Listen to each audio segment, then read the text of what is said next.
Welcome to my channel. అందరూ ఎలా ఉన్నారు? బాగున్నారా? ఈరోజు మీకోసం మరొక రెసిపీతో ముందుకొచ్చేసాను.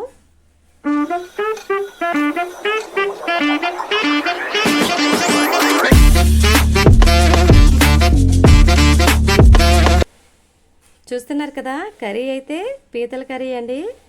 పీతల కర్రీ మంచి టేస్ట్ వచ్చింది. దీనికి కావలసిన పదార్థాలు: అల్లం వెల్లుల్లి, దాల్చిన చెక్క, ధనియాలు, మిరపకాయలు 2 తీసుకున్నానండి. లవంగ మొగ్గ కూడా తీసుకున్నాను. ఏవైతే మసాలా ఐటమ్స్ కొంచెం కళాయి పెట్టుకొని వేయించుకున్నానండి, ఎందుకంటే ఫ్లేవర్ మంచి స్మెల్ వస్తుంది వేయించుకుంటే. అల్లం వెల్లుల్లి, ఒక ఉల్లిపాయ, ఈ వేయించుకున్న మసాలా ఐటమ్స్ కూడా మిక్సీ చేసుకున్నానండి. ఈలోగా స్టవ్ మీద పాన్ పెట్టి ఆయిల్ వేసుకొని 2 పెద్ద సైజు ఉల్లిపాయలు తీసుకున్నాను. పచ్చిమిరపకాయలు 4 తీసుకున్నానండి. కరివేపాకు కాస్త తీసుకున్నాను. కట్ చేసిన ఉల్లిపాయలు, పచ్చిమిరపకాయలు కూడా ఆయిల్ వేసుకున్నాను. స్టవ్ మీద పాన్ పెట్టి ఆయిల్ వేసుకొని, ఆయిల్ హీట్ ఎక్కగానే ఉల్లిపాయలు, పచ్చిమిరపకాయలు, కరివేపాకు వేసి వేయించుకున్నాను గోల్డెన్ బ్రౌన్ షేడ్ వచ్చిన వరకు.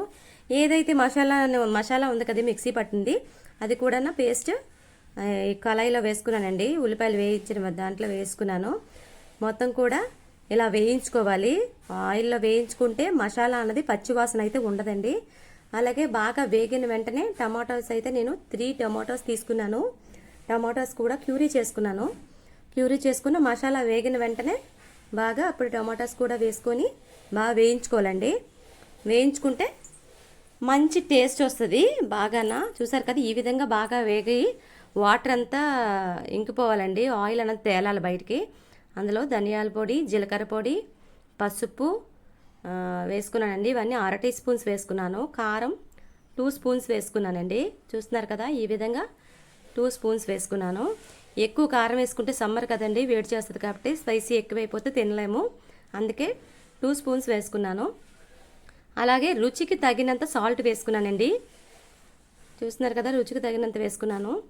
ఈ కారం, ఉప్పు అన్నది బాగా మొత్తం పీతలకి అన్నది కర్రీకి పడుతుంది. చూస్తున్నారు కదా, ఈ విధంగా మళ్ళీ ఒకసారి మిక్స్ చేసుకోవాలి. కారం కూడా పచ్చివాసన పోయేంతవరకు మిక్స్ చేసుకోవాలండి.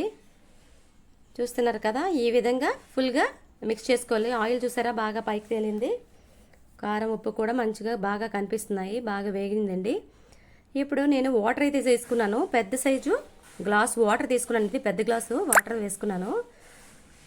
చూసారు కదా, ఈ విధంగా వాటర్ వేసుకున్నాను. ఫుల్గా వాటర్ అంతా కూడా బాగా మగ్గాలండి. మొత్తం ఈ గ్రేవీ అంతా కూడా దగ్గరికి అవ్వాలి. గ్లాస్ వాటర్ కూడా బాగా మగ్గితే కొంచెం దగ్గరికి అవుతుంది. గ్రేవీ అన్నది కూడా బాగా చిక్కబడుతుంది. చూస్తున్నారు కదా, ఈ విధంగా మొత్తం బాగా దగ్గరికి అవుతుంది. అల్లం వెల్లుల్లి మసాలా అంతా కూడా వేసుకున్నాం కదండి, బాగా కూడా దగ్గరికి అయ్యి బాగా గ్రేవీలా అవుతుంది.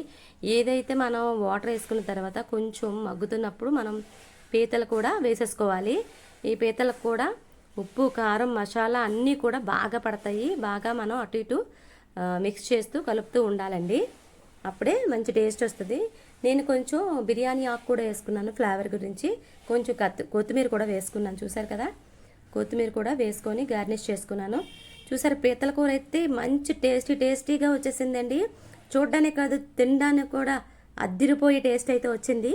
మరెందుకు ఆలస్యం ఫ్రెండ్స్, మీరు కూడా ఇంట్లో ట్రై చేసి ఎలాగుందో నాకు కమెంట్ రూపంలో కామెంట్ చేయండి.